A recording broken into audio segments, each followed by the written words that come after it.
And ito guys, no, may mga mamamanifest kayo ng mga magagandang balita pagdating sa kaperahan. Ito guys, these are parang ano to, ROI for some of you, return of investment, yung ibig sabihin nun, kung kayo ay naglabas ng pera, nag-invest into something, mamamanifest nyo yung pagbalik ng mga kapital nyo or pagbalik ng mga investment nyo, guys. And for some of you, nakakita rin kayo ng mga matatamis na bunga ng mga pagsisikap nyo, ng mga effort nyo, and money is slowly coming in, no?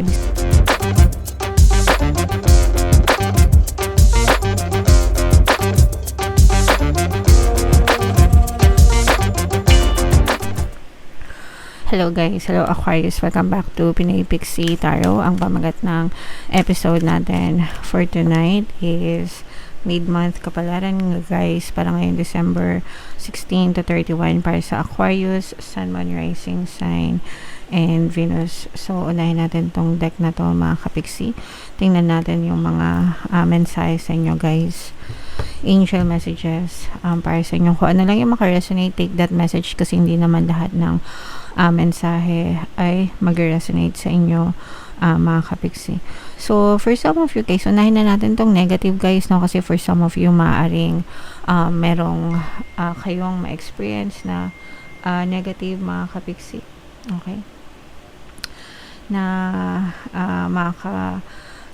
sakit ng inyong damdamin.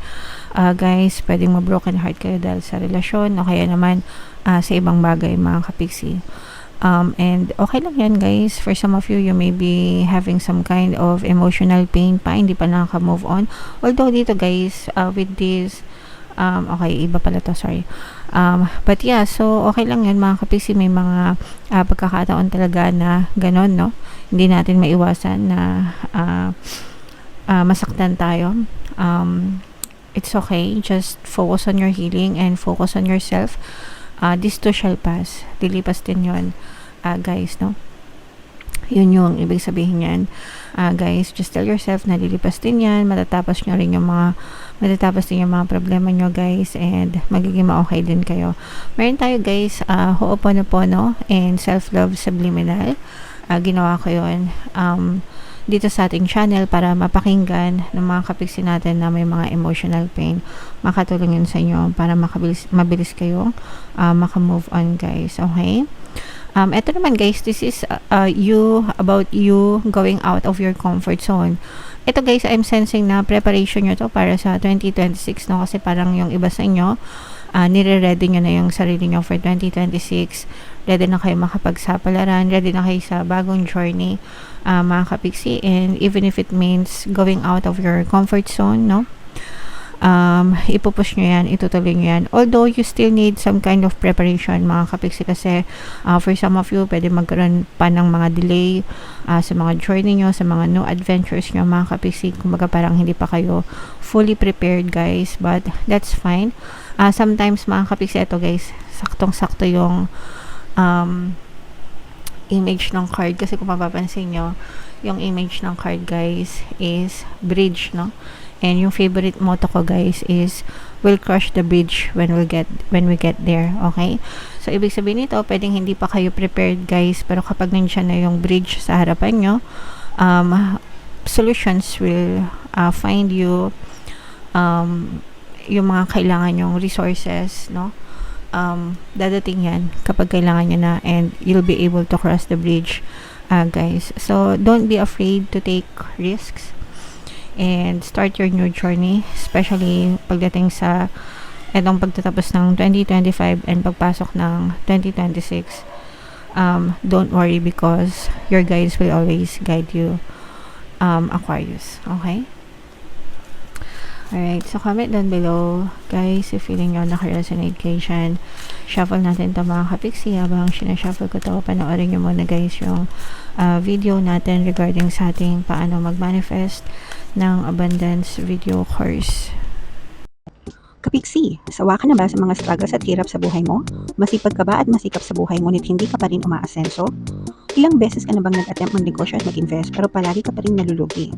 Sa pagkakataon na ito ay maaaring may subconscious beliefs ka na nagiging balakid sa iyong pag-unlad at pagyaman. Introducing, paano mag-manifest ng abundance video course. Dito ay matututunan mong ma-overcome ang mga balakid mo para tuluyan ka ng umunlad, umasenso, sumagana, maging matagumpay, successful at maswerte sa iyong kabuhayan, pera, trabaho, negosyo, salapi at kaperahan ng bonggang-bongga. Dali, mag-send na ng email sa pinoypixie@gmail.com at simulan na ang iyong pagyaman ngayon. Alright, so sa lahat ng gusto mag-avail ng course guys, meron tayong paano mag-manifest ng abundance video course, paano mawala ang third party, at magkaroon ng harmonious na relationship, and paano pabalikin si ex, revise breakup. Sa mga interesado guys, mag-send lang kayo ng email sa pinoypixie@gmail.com. And sa mga naghahanap ng pampaswerte na lucky charms or lucky bracelet, Aventurine tsaka Citrin yung recommended ko mga kapixie, may makikita kayong mga link sa description box guys. So Aquarius kaya in-represent ng Queen of Swords, mga kapixie, datag natin yung spread nyo guys. By the way, kung hindi nyo pa napapanood yung 2026 kapalaran, punta lang kayo sa homepage natin mga kapixie, available na yung inyong reading. So this is both positive and negative. Actually guys, yung negative is magiging positive din. Meron ditong presence ng another air sign guys, Aquarius, Gemini, Libra. Merong magsusurrender dito mga kapixie, lalo na kung meron kayong mga hidwaan. So kung meron kayong mga hidwaan, mga away, mga disagreements no, sa ibang tao, mga conflict, merong magsusurrender sa inyo. Ibig sabihin merong surrender. It's either ikaw yung mag-surrender sa kanya or yung person na yun yung mag-surrender sa inyo, pero merong susuko para magkaayos kayo nitong person na to mga kapixie, and it may be a good time para maging ma-okay ulit kayo and ma-rebuild yung inyong relationship. Kahit anong relationship pa yan guys, pwedeng friendship, pwedeng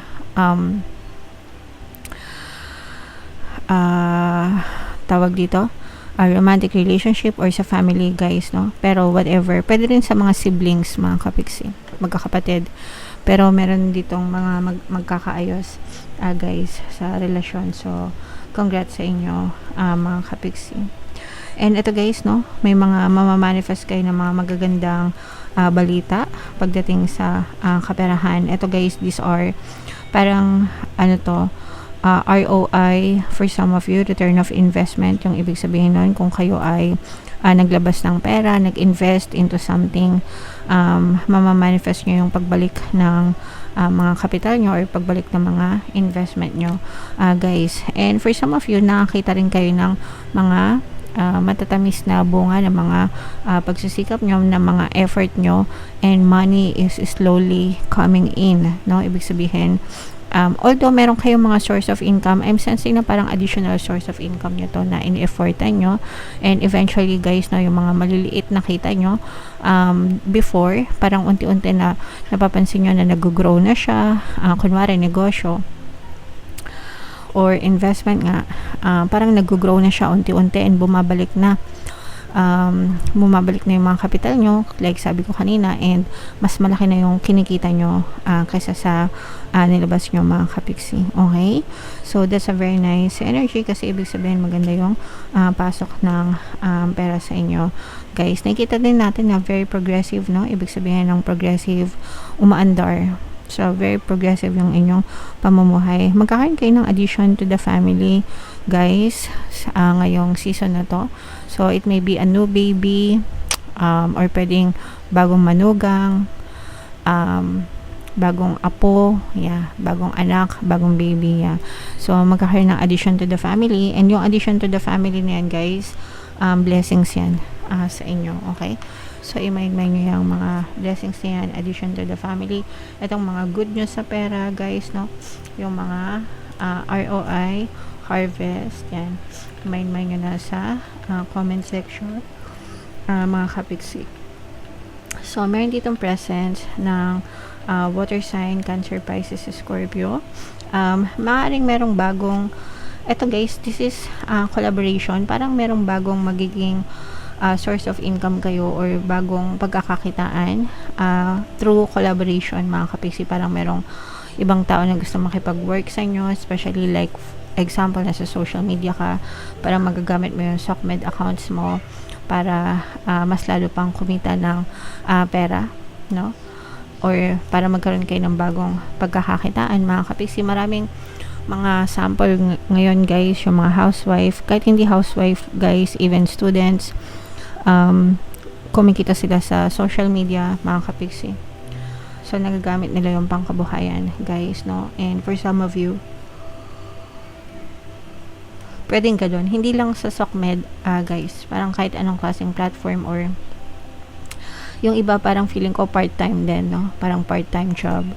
Ganyan. So, pwedeng freelancing, mga VA, online jobs, ganyan. So, pero nakikita natin na magkakaroon talaga ng additional source of income para sa inyo, guys. So, i-welcome nyo yan kasi pera yan, no? Magdadala yan ng more additional income sa inyo, Aquarius. Okay? So, aside dun sa traditional jobs nyo, para magkakaroon kayo ng extra na source of income, Aquarius. So, shuffle natin to, guys. Para sa inyong additional na mensahe. Lahat ng mga magaganda dito, guys, i-mind nyo na sa comment section. So, meron tayong Earth Mother Psychic Recharge, Grounded Healer, Mentor Layers. So, ito, guys, no, ibig sabihin lang nito, let us connect with Mother Nature, mga kapiksi. Mag-recharge tayo, mag-cleanse tayo through natural resources ni Mother Earth, diba? Especially yung grounding and yung cleansing, no?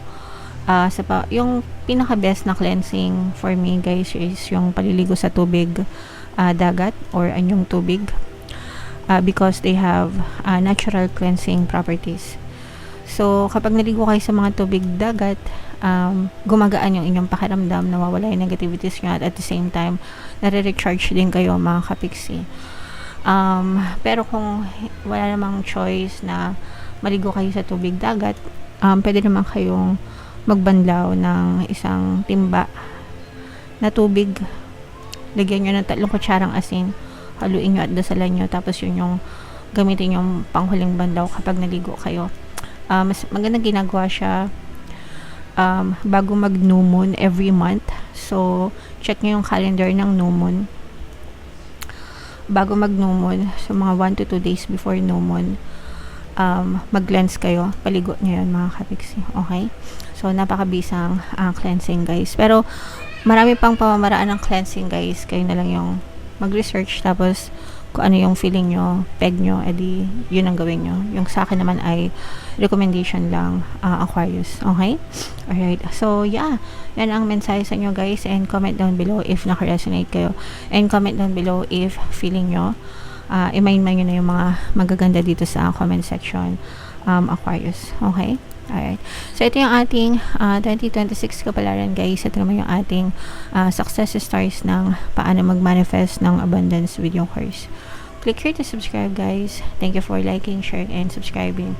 See you next time. I love you all. Have a nice day. Bye-bye.